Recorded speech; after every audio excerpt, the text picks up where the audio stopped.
Hey everybody, welcome back to the Optometry Money Podcast, where we're helping ODs all over the country make better and better decisions around their money, their careers, and their practices. I am your host, Evon Mendrin, certified financial planner and owner of Optometry Wealth Advisors, an independent financial planning firm just for optometrists nationwide. Thank you so much for listening. Really appreciate your time and attention and energy today. And on today's episode, I'm going to give you an order of operations for saving and investing. Sort of talk about what accounts should you be using and in what order. And during episode 55, so a couple episodes ago, I talked about tracking the health of your cash flow and how you're using your income between saving and spending and debt and taxes. We talked about reverse budgeting, which is putting your savings and investing, putting the priorities in your life financially at the top of the budget, at the top of the list, so that those things are taking the first dollars of your income. And then later on, essentially, you're giving yourself freedom to spend whatever's left over however you'd like, right? So reverse budgeting, a way of budgeting and prioritizing cash flow that I think really works. Today, I'm going to focus on that savings rate, that savings component of that budget. And I'm going to talk about a saving and investing order of operations.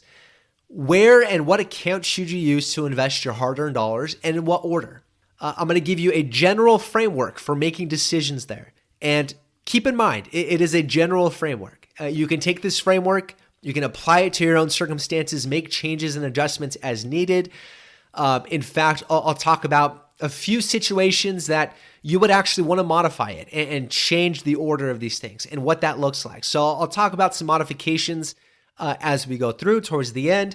And this is sort of a continuation of that episode 55 theme of back to the basics. Let's talk about some foundational financial decisions that you need to make. So on that theme, let's go ahead and dive in. Where do you start, right? You want to increase your savings rate.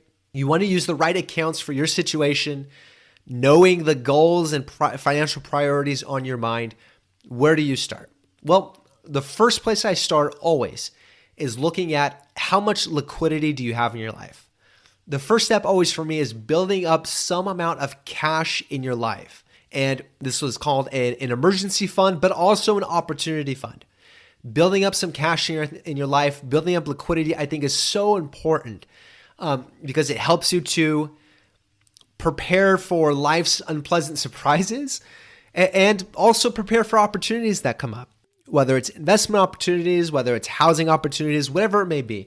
Having plentiful cash, a healthy amount of cash in your life is so important. So when we think about an opportunity or an emergency fund, what is an appropriate healthy amount?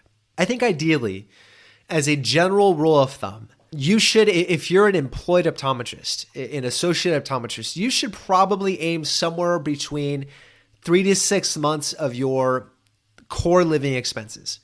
And there's more to it if you're able to dive into your finances a little bit more, but sort of as a general rule, just think about somewhere between 3 to 6 months. And of course, where do you land in between? Well, it depends on your comfort level about how much cash you'd like to have in the household. Whether you're a single or double income household, whether your spouse's income is volatile, or whether you're both in pretty stable, consistent professions or careers. So it depends on a lot of different things, even your insurance deductibles, what you can expect to pay for those kind of things. But that's sort of a general range. If you are a practice owner, I think you can actually go beyond 6 months. And I think you should value liquidity even more as a practice owner. The reason why is because, well, liquidity, first of all, having enough liquidity in your life, whether it's cash or cash and things like taxable investment accounts, helps you as a business owner decrease your stress a little bit, knowing that whatever happens in the practice, whatever happens, whether it's a tough economy, whether patient flow decreases, whether it's sudden expenses in the practice, you know you have cash available in your household to sort of weather those storms, to sort of weather the ups and downs of your practice cash flow. So that's one reason liquidity is important. I think liquidity is just important because it also keeps you open to opportunities. You'll feel a lot better making investments in your practice, whether it's a new staff member, a new associate, whether it's whatever it may be, you'll feel much more comfortable knowing you have funds available in your household, and also things like practice real estate, purchasing into another practice, whatever it may be. That liquidity is, I think, even more important for you as a business owner. So I think you should actually aim closer to 12 months if that's something that you feel is appropriate. And it can be both cash, but also taxable investment accounts, I think at some point can play into that as well. So that's number one. Do you need to build that full 6 months, 3 months, 12 months right away? Well, I think it's important for this first step, for this first bucket to fill up, to just build up 1 to 2 months of expenses. Just build up some amount of cash in your life to at least keep you that if a big expense did come up, to at least keep you from having to turn to, well, family or friends or really debt, credit cards, line of credit, whatever it may be. So that first bucket should at least be 1 to 2 months of your core living expenses built up in cash. Number two, and this is actually your first investment to sort of think about, is your practice and your career. Or another way to say that is your optometry practice and or your skills as an optometrist or as a manager, as an owner. And if you own an optometry practice, your practice is probably, if successful, going to be the highest returning asset in your balance sheet. When you think about both the cash flow that's coming from it into your household and also the increase in value, the potential increase in value of that practice down the road. And so from that total return perspective, your practice is probably going to be, should be the first and primary place that you want to invest your dollars. You should be thinking about as you look through how to manage the cash flow of your practice. Before you distribute dollars to your household, you should be thinking about what are the reinvestment opportunities in the practice. Maybe it's an associate or new staff member. Maybe it's investing in another lane, new equipment, whatever use of those dollars in your business that are going to provide a return on that investment. Start there. Ask yourself, what are the opportunities within your business? And then likewise, even if you're not a practice owner, think about how you can reinvest into your own career, into yourself as an optometrist. The fancy term for this is your own human capital, your ability to earn an income. And the more you can improve yourself as a practitioner, the more you can make yourself valuable to your employer, the more you can work to increase your income potential over your career. That should be your primary objective first. And I would even include in here, if you're thinking about practice ownership, that's something that you want to include at the higher end of these priorities here. Up here at these top priorities is building up that, liquidity in your life to prepare for practice ownership, whether it's cold start, whether it's building up some capital to purchase into a practice and preparing for lending that comes with that. I think these things should be that top priority. Okay, so after you're investing into your practice, into your career, you're increasing your human capital, what's next? Well, you should, especially if you're employed OD, you should contribute up to your workplace retirement account, your 401k most likely, or your SIMPLE IRA, up to that employer match. And that may be 4%, it may be 3.5%. If you're in private practice, it's very well you're in a safe harbor 401k plan, so it's probably going to add up to 4%. Whatever that is, you want to at least, at a very minimum, put into that retirement account in your practice up to that employer match. And the reason is because it's essentially free dollars. It's a 100% return on your investment. It's compensation you're leaving on the table if you don't take advantage of. And however you'd want to frame it, it's important to take advantage of those free dollars wherever you can. So fill up that 401k bucket at least at a minimum up to that match. Now, once you've done that, what are the next buckets to fill? Well, I think after that, you should go back to that emergency and opportunity fund and build that up to the full amount, fill up that bucket fully to whatever amount you agree with your spouse or just by yourself or with your advisor is appropriate for you. So fill up that emergency and opportunity fund next. Number 5, and I'll really call this a 5A and 5B. There's two accounts here that I like to sort of prioritize in these areas here. Number one is a Roth IRA. Number two, 5B, is a health savings account. And among my peers, among optometrists, there's debate on which account should go higher than the other. I'll talk about why the Roth for me is 5A and the HSA is 5B. But let's start with the Roth IRA. Making Roth IRA contributions should be that next bucket to fill. And the deadline for making contributions to the Roth IRA or really any IRA, is the April tax filing deadline, not including extensions. So that April is the hard deadline. Of course, here in 2023, if you're filing for 2022, there are certain parts of California and Georgia, and I forget the other state, that are able to, due to natural disasters, file later. So your deadline is actually extended here. But in general, that deadline is your April tax filing deadline. And the max contributions you can put into the Roth IRA is going to be, in 2023, $6,500 per year. And that's total among all of your IRAs, $6,500 per year. And there's an extra $1,000 as a catch-up amount if you're 50 or older. And when you put money into this Roth IRA, what's really cool about this is that when you put dollars in, your contributions are taxed, right? There's no deduction. It's after-tax income going into the Roth IRA. And the accounts grow tax-deferred, meaning that as income is created within those accounts from the investments, whether it's dividends or interest or capital gains, none of that income ends up on your tax return each year. It just stays within that retirement account bubble, just like all of your other retirement accounts. So the growth is tax deferred.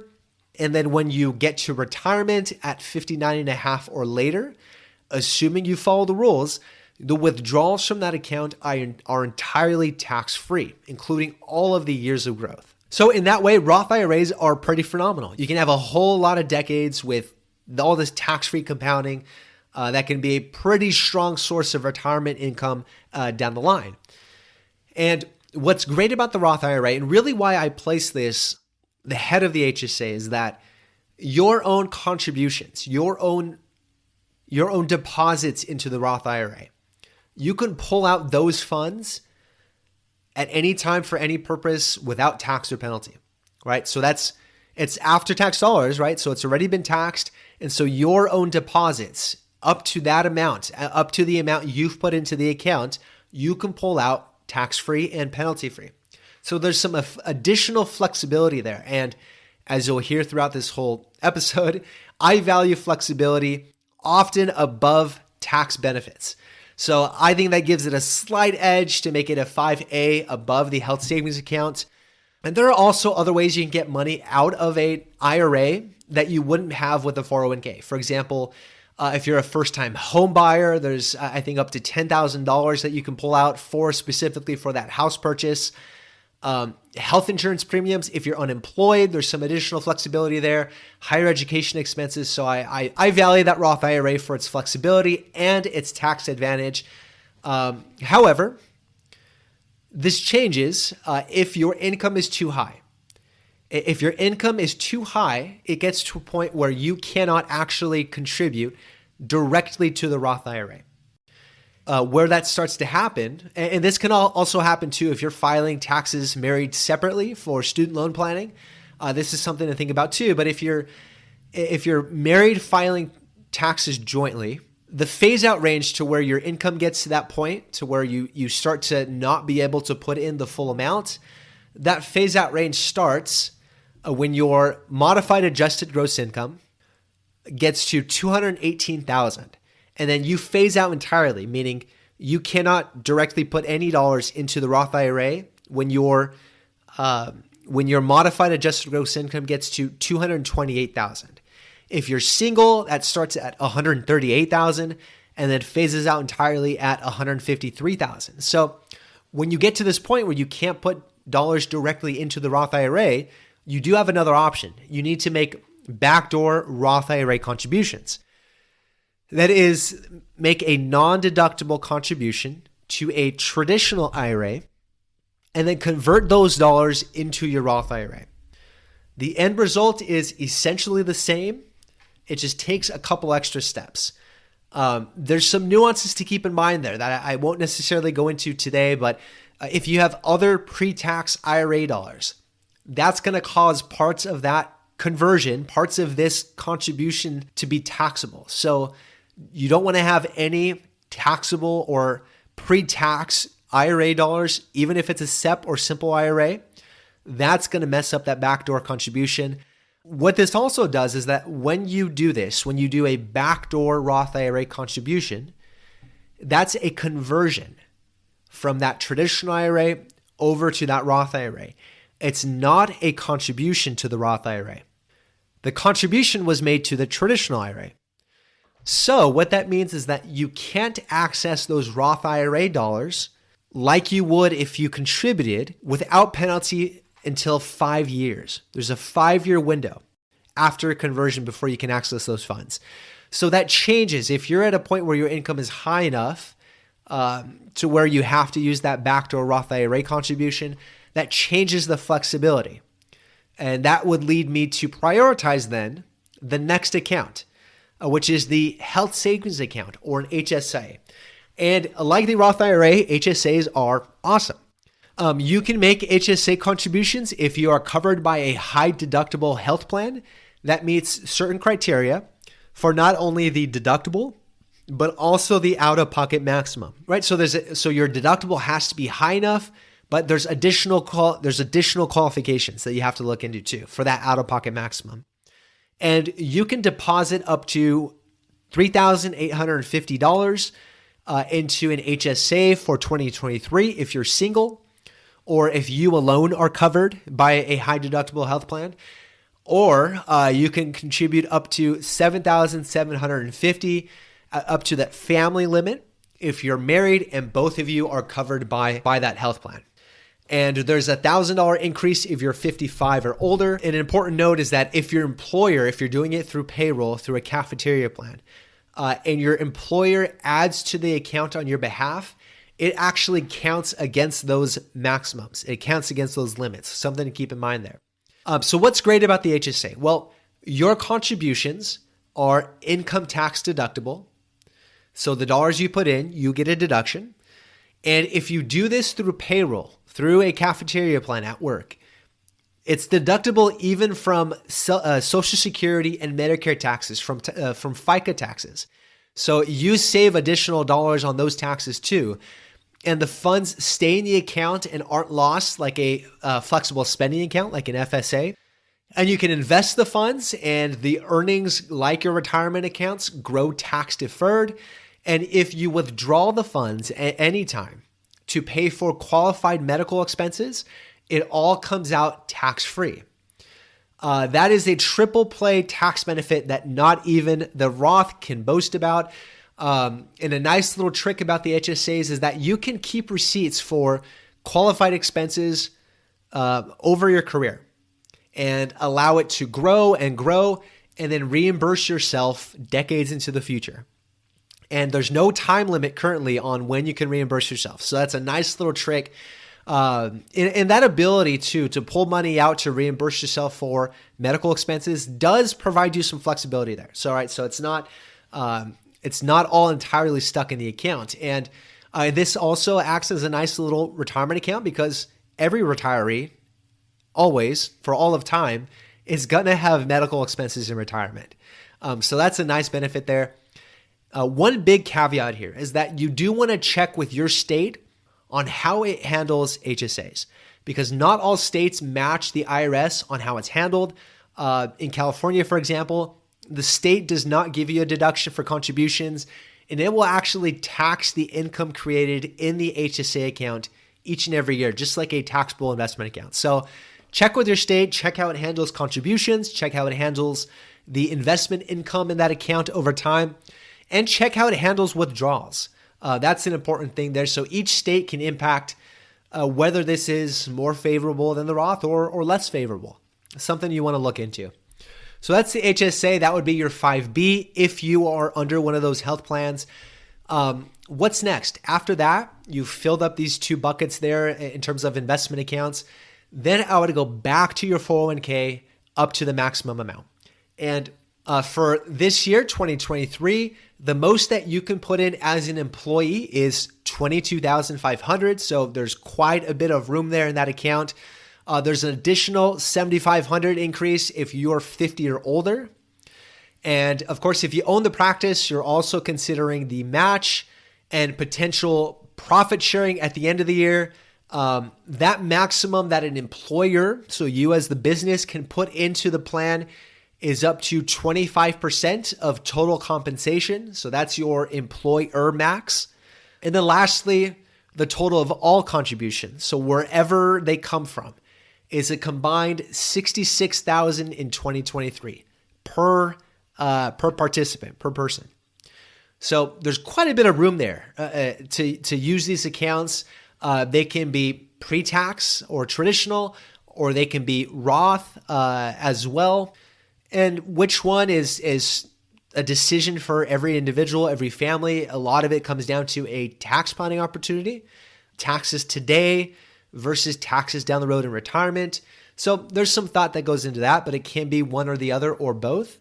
And if you are a 1099 optometrist, you also have the option to do after-tax contributions. And what's called the mega backdoor Roth contribution through your solo 401k account. So something to keep in mind there. Or you may be investing in a simple IRA. Maybe your practice has a simple IRA. The maximums are going to be lower than the 401k, but in general, this is sort of the same guidance here. Fill up that workplace retirement plan bucket. So as we talked about that, we've already talked about some pretty good amounts of investments, right? We talked about in terms of accounts available, we talked about the Roth IRA, the HSA, and then we talked about the 401k. And between those three accounts, just those three accounts, if you're putting in the maximum as a family to the HSA, maximum to just you, the IRA, and then maximum in your 401k as an employee, and that gives you a total of $36,750 that you're investing in tax-advantaged accounts towards retirement. That's assuming you're under 50. If you're over 50, you can put in more. And that's also assuming you're not contributing in an IRA, in a Roth IRA for your spouse. And at $36,000, that's a 20% savings rate if your income is $183,000. And that's a 15% savings rate if your income is $245,000. So that's already a pretty strong savings rate, and not including the match that your employer would provide. Of course, if you're a practice owner, you're matching yourself. So it's not as impactful, but it still gives you the opportunity to invest in a tax preferenced way. And these maxes increase each year with inflation. So let's think about that math a little bit. So as an example, if you invest $36,750 each year for 20 years, and let's assume you get an 8% annual rate of inflation, an 8% annual rate of return, over those 20 years, at the end of it, that ends up to roughly $1,681,000. After 25 years, that adds up to $2,686,000, which is incredible what those last 5 years in compounding can do. But I say that to show that just by taking advantage of these accounts, if you're able to, if your cash flow allows for it, hopefully it does, but hopefully you're arranging your savings rate to at least take advantage of those very basic low-hanging fruit accounts. That can add up over decades to a significant amount of wealth over time. If you have additional income, right? If you have additional cash flow and you're wondering, what should you do with it next? You've already taken advantage of your retirement accounts. What should you do with it next? Well, I think taxable investment accounts or taxable brokerage accounts are sort of the next step here. Taxable investment accounts are, I think, awesome as well. Not because of these tax benefits you get, but because of the flexibility that comes with these accounts. You can put an unlimited amount of dollars in, you can invest it however you'd like, and you can take dollars out whenever you'd like, however you'd like. So these are full flexibility accounts. And there's some tax consequences or tax considerations for using these accounts, because any income that's created inside of the account, those dollars or that income, whether it's dividends, whether it's interest, if it's taxable interest, whether it's capital gains, if you're selling things at a higher dollar amount than you bought them. That income, it does end up on your tax return each year. Now, depending on the type of income, it can actually be more favorable than the rest of your income, than your salary or practice income, owner's wage, whatever it may be. So the tax rates as of current laws are a little bit more favorable. And it also creates a nice bucket of retirement dollars that are taxed differently than the rest of your income. So I think this is a great place to turn to. You can invest pretty tax efficiently to where it doesn't cause a significant amount of income. But because of the flexibility here, I think this is the next place to go to. And you can invest up to infinity, however much you're comfortable investing towards whatever goal you're investing it for. And the formula for building wealth, the formula for building net worth as an optometrist doesn't need to be more complicated than that. All of these accounts allow you to build wealth with different tax advantages, with different tax characteristics, in ways that are truly passive and very broadly diversified and at pretty reasonably low cost. These investments are truly passive and will allow you to focus on the things you do best. Focus on your practice, focus on your career and your practice, work with patients, focus on whatever else is going on in your life. So the formula doesn't need to be much more complicated than that. If you're a practice owner, of course, it starts with reinvesting in the practice, running a successful, effective, efficient practice, and then using all of that cash flow to invest in these other things. But you may very well want to go beyond these accounts, and you can look at other opportunities. There's a lot of ways to build wealth. There's no one way that works for everybody. So you can go to things like privately owned real estate. You can look at real estate rentals, whether it's commercial. I know it's quite common, depending on where you're at, what your location is, what the market is like, to own the practice location. So there's commercial real estate that may potentially be included in your balance sheet over time. But also there's other commercial properties, there's residential real estate. So there's opportunities to build wealth using real estate as well. That has different risk and return characteristics than some of these other things we talked about. But there's also tax advantages to owning real estate directly. Of course, there's other things you can look into as well, like limited partnerships, syndicated real estate, different things like that, more exotic investments. But I think it's important to ask, if you're going down that road to more and more complicated things, do you need to take on any additional risk and get additional return? How does it affect your planning long-term if something happened, if that investment didn't go as planned?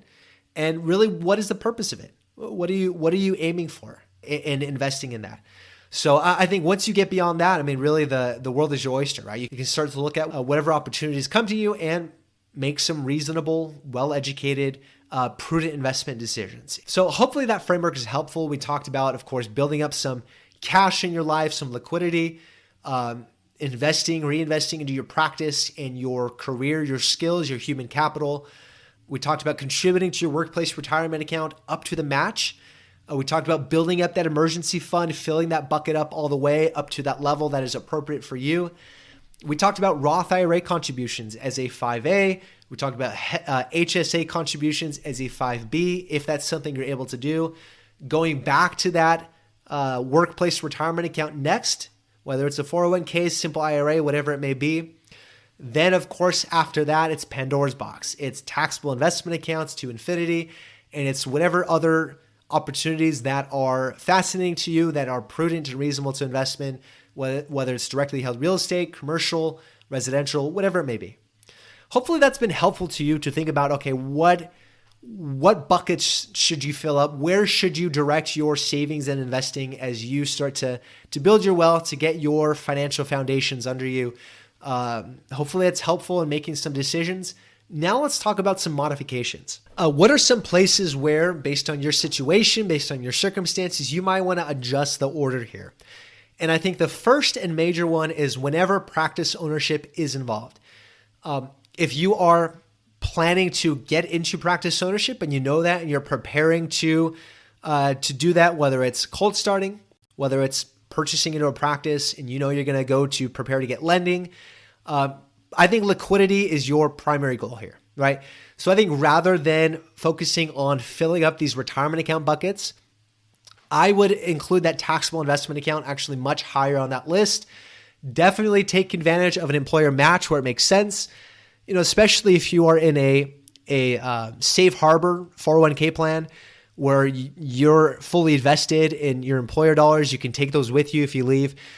So you definitely want to take advantage of that match if your cash flow allows, but you want to build up liquidity first and foremost in order to prepare for getting into practice ownership. And I think once you're in practice ownership, if you currently own a practice, I think liquidity, as we talked about in the very beginning, is critical. And if you are earlier on in your practice ownership journey, you're wondering, okay, I now own a practice. I've got this 401k. Should I pile money into this? I think you should balance taking advantage of those tax advantages in the 401k and again, building up liquidity in this taxable investment account. You can still invest in that taxable investment account. You can invest differently depending on what the goal is for those dollars or really what the time frame is. When do you feel like you may expect to tap into those? They can be invested more conservatively. They can be invested aggressively, similar to your long-term retirement dollars. But I think if you're early in your practice ownership, you should, I think, prioritize flexibility that comes with that taxable investment account rather than focusing only on the tax benefits, the tax advantages of using those retirement dollars. So I always like to see a mix, a blend, if possible, between 401k and that taxable investment account. I've seen opinions that differ from that. I have peers that may differ from that as well in their opinions, but I just think that flexibility is so important as a practice owner, and that allows you to invest and still have that opportunity fund. Again, still build that liquidity in your life. And then if you're an independent contractor, so if you are a 1099 optometrist, you're going to be using a solo 401k, most likely, perhaps a SEP IRA, but I think you should prioritize looking at the solo 401k first. You've got more flexibility in that solo 401k than a practice owner might because you're more likely able to do those after-tax contributions, which allows you to do that mega backdoor Roth contribution. Of course, let me know if you have any questions on what that is. Google can be your friend here. But that allows you to get a lot more dollars into a Roth style account in your solo 401k than you would be able to get to into your Roth IRA. So, and you also have full flexibility most likely on how that's invested. So I think you might prioritize that a little bit higher. So those are some situations where I think modifications are useful. Of course, again, take this general framework, apply it to your own life, and hopefully it's just helpful for you to think about what decisions to make when you're investing. And something I didn't even cover is how do debts fit into this? And I won't get into that completely, but things like high interest, even variable rate debt like credit cards, I think that's incredibly important to pay down as a priority. So that might even go right after you contribute to the match in your workplace retirement account. You may want to tackle that credit card debt because it's very unlikely that you're going to be able to earn either interest in a savings account or returns on your investment in a short amount of time that's going to equal the high variable interest on credit cards, right? So I would prioritize paying down credit and much higher than that. Hopefully that's helpful. Let me know if you have any questions or thoughts, or if you agree or disagree. I'd love to hear that as well. You can email me at Evon, EVON, at optometrywealth.com. Of course, check out all of the things mentioned in this episode, the resources in the show notes, which you can find by just scrolling down on whatever app you're using, or you can check it out at the Education Hub at my website, www.optometrywealth.com. And while you're there, feel free to schedule a no-commitment introductory call. We can talk about whatever's on your mind financially, and we can talk about how I serve optometrists navigate decisions just like this all over the country. And if you want to learn more, but you're not quite ready to talk to someone to actually have a conversation, my offer to you, my optometrist listeners, is that I want to give you a free financial health assessment. I mean that you can download the financial planning app I use with clients and for myself. You can take a few minutes to enter in your own scorecard, to fill out your own scorecard, and I'll send you a video to talk about and describe what your health scores are telling you, how to interpret them, and to give you an assessment of your own financial health. So I'll throw a link to that in the show notes as well. Go ahead, head on over to that if you want to check that out and get your own free financial health assessment. But in the meantime, really appreciate you listening. We will catch you on the next episode, and take care. Want more resources to help master your money? Check out the Education Hub on Evon's website at optometrywealth.com. Evon Mendrin is a certified financial planner and owner of Optometry Wealth Advisors, a California registered investment advisor. All opinions of Evon and his guests are their own. This show is for informational purposes only and should not be relied on for specific investment, legal, tax, or other decisions. Clients of OWA may own securities mentioned on this show.